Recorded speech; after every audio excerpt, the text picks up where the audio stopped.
Indian TV news, देश का तेजी से बढ़ता न्यूज नेटवर्क। नमस्कार, आप देख रहे हैं इंडियन टीवी न्यूज। आइए आपको ले चलते हैं आज की बड़ी खबर पर। म्हणजे राज्यभर ग्रामपंचायत सरपंच सचिव आणि ग्रामपंचायत संबंधित असलेल्या अधिकार म्हणजे कर्मचाऱ्यांची आंदोलन सुरू आहे। आपण सरपंच या नात्याने संपूर्ण घटनेवर काय बोलाल? या ग्राम पातळीवर शासकीय किंवा निमशासकीय जे कर्मचारी किंवा पदाधिकारी आहेत त्यांच्या विविध समस्या आहेत आणि त्या विविध समस्यावर शासनाचे लक्ष वेधल्या गेलं पाहिजे म्हणून ग्राम पातळीवर असणारे पदाधिकारी म्हणजे सरपंच संघटना, महाराष्ट्र राज्य युनियन ग्रामसेवक युनियन संघटना, रोजगार संघटना, संगणक परिचारक संघटना आणि ग्रामपंचायत कर्मचारी संघटना ह्या ग्राम पातळीवर असणाऱ्या काम करणारे सर्व निमशासकीय शासकीय संघटनेच्या माध्यमातून 3 दिवसीय काम बंद आंदोलन करण्यात आलेलं आहे। पहिला दिवस आपण निवेदन दिलेलं आहे जिल्हा परिषदच्या माध्यमातून आणि दुसरा दिवस धरणे आंदोलन केलेलं आहे। तिसरा दिवस सुद्धा पंचायत समिती व जिल्हा परिषद ह्या ठिकाणी धरणे आंदोलन केलं आहे। जर ह्या 3 दिवसाच्या काम बंद आंदोलनामध्ये संघटनेच्या ज्या काही मागण्या आहेत त्या मागण्यावर शासनाने लक्ष दिले गेले नाही तर जानेवारी महिन्यात अजून खूप मोठा तीव्र आंदोलन करण्यात येईल असा इशारा महाराष्ट्र शासनाला देण्यात येत आहे। संपूर्ण राज्यामध्ये सरपंच संघटनेकडून आंदोलन सुरू आहे आणि आपण एक जनप्रतिनिधी नात्याने आपण सरपंच संघटनेचं जो आंदोलन सुरू आहे आपण याला एक जनप्रतिनिधी या नात्याने आपण या पेंडाला भेट दिलेली आहे। तर आपण या संपूर्ण घटनेवर आपण काय बोलाल? असं आहे, आपल्या संबंध महाराष्ट्रामध्ये ग्रामपंचायतचे सगळे कर्मचारी असतील, ऑपरेटर असतील, ग्रामसेवक असतील किंवा ग्रामपंचायतचे सरपंच असतील, सदस्य असतील यांच्यातर्फे एक राज्यव्यापी काम बंद आंदोलन जो चालू आहे त्यांच्या ज्या मागण्या आहेत त्यातल्या मी जवळपास सगळ्यात मागण्यांकडे मी एक लक्ष टाकून बघितलेलं आहे। मला असं वाटतं की त्यांच्या मागण्या ह्या रास्त मागण्या आहेत। शेवटी ग्रामपंचायतला आपण मिनी मंत्रालय म्हणतो पण आता फक्त मिनी मंत्रालय हा शब्द तेवढा उरला आहे, त्यांच्याकडे अधिकार काहीच नाही आहे। म्हणजे एखाद्या वेळा जनप्रतिनिधीला आपण म्हणतो, मग ते खासदार असतील, आमदार असतील, जिल्हा परिषद सदस्य असतील, या सगळ्यांना मानधन असतो, यांना एक निधी असते, कामं करण्याची मुभा असते। मग जेव्हा आपण एखाद्याला स्वायत्तता देतो की तुम्ही मिनी मंत्रालय आहे तर मग त्यांना एक वेगळा निधी का नाही? आणि त्यातही मागच्या काही कालखंडामध्ये काय झालं आहे की ज्या काही निधी हे लोक गावामध्ये काम करत असेल तर सामान्यप्रमाणे गावातला टॅक्स वसूल करून हे लोक जे कामं करतात त्या टॅक्सच्या पैशानं छोटे मोठे गावातले कामं करतात हे लोक, त्याच पैशातनं तिथल्या परिचयाची पेमेंट होत असते।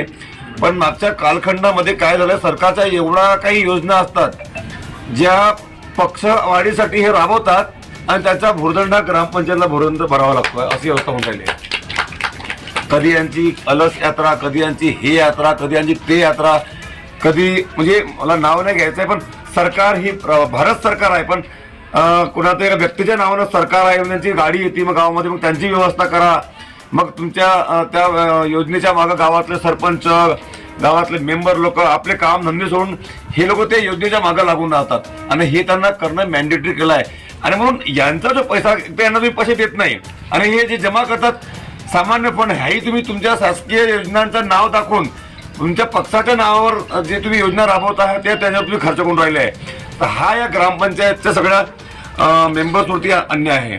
दुसरं असं यांच्या मागण्या आहेत की बाबा ज्याप्रमाणे जनप्रतिनिधींना एक आमदार म्हणून एक अधिकार असतो, आमदारकीचा निवडणूक अधिकार असतो मतदानाचा, त्याप्रमाणे जसं शिक्षकांचा एक आमदार असतो, ग्रॅज्युएट कॉन्स्टिट्युन्सीचा एक आमदार असतो, जनप्रतिनिधीचा एक आमदार असतो, तर मग जो ह्या देशाच्या पायाभूत असेल, ग्रामपंचायतचा सरपंचचा सदस्य असेल, जो गावातली ग्रामपंचायत चालवतो म्हणजे शेवटच्या टोकाच्या व्यक्तीला जी शेवटची समस्या असेल त्या समस्येला घेऊन जो जनप्रतिनिधी असेल तर त्याची आवाज ही डायरेक्ट विधानसभेमध्ये पोहोचवण्यासाठी सरपंच संघटनेतून एखाद्या व्यक्तीचा आमदार जाऊ शकत असेल तर वाईट काय?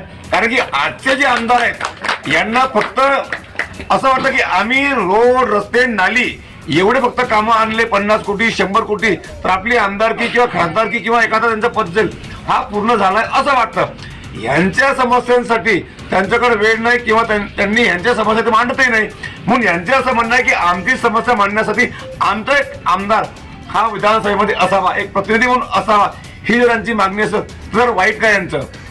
आणि मला असं वाटतं त्यांची ही मागणी शासनानं नाही, सरकारी कर्मचाऱ्याचं एक वजन पडतो आणि म्हणून जर सरकारनं ठरवलंच आहे की सगळीकडे कंत्राटी करायचं असेल, ग्रामसेवक कंत्राटी करा, उद्या तुम्ही तहसीलदारी कंत्राटी करून राहिले म्हणते, पंचायत समितीचे बीडीओ कंत्राटी करा, मग हे नेते लोक जर सगळे कंत्राटी करत असतील तर उद्या आमदार खासदार सरकारची गरज नाही आहे। या राज्यामध्ये मुख्यमंत्री कंत्राटी ठेवा, या देशात प्रधानमंत्री कंत्राटी ठेवा तुम्ही आणि सगळं कंत्राटी बेसवर करून घ्या। मग काही म्हणजे कंत्राटी बेसवरती काम करता नुकसान कसं असतो। आता आज गावामध्ये का संगणक ऑपरेटर आहे आपल्याकडे, यांच्या त्या ऑपरेटरचा पेमेंट देण्यासाठी यांनी खाजगी कंपनीला ठेका दिलेला आहे आणि जर तुम्ही खाजगी कंपनीला ठेका देत असाल तर खाजगी कंपनी एक ग्राम्यात किमान 1.5 लाख रुपये वसूल करते, पण त्या ऑपरेटरला पेमेंट किती देतात 6,000 रुपये, 6 जे काय असेल ते 7,000 रुपये, म्हणजे तुम्ही 1.5 लाख रुपये घेता आणि 80,000 पेमेंट करता, म्हणजे उरलेला तुमचा 20 आणि ते 50 70,000 रुपये तुम्ही एका कंत्राटी। पहिले मुद्दे आपला असला पाहिजे आणि किमान मी तरी ह्या मुद्द्यावर विश्वास करणारा व्यक्ती आहे। माझा यांच्या आंदोलनाला पुढे पाठिंबा असेल, मग यांचं आंदोलन हा इथं असेल, जिल्हा परिषद लेवलला असेल किंवा मुंबईला असेल, कुठे जर यांचं आंदोलन झालं तर त्याला माझा पूर्ण पाठिंबा असेल असं मला वाटतं।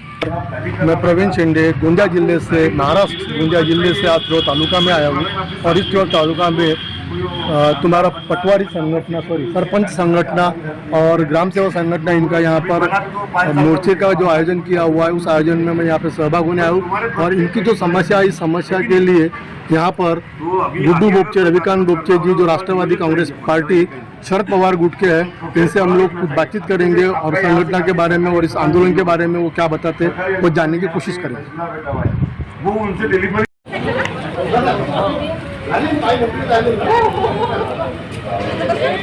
या येतं 5 मिनिटं या असे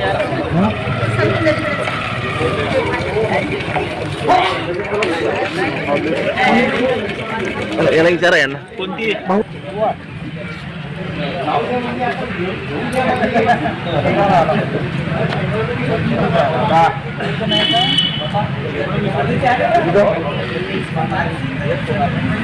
इसी तरह देश दुनिया की हर खबर को जानने के लिए देखते रहिए इंडियन टीवी न्यूज।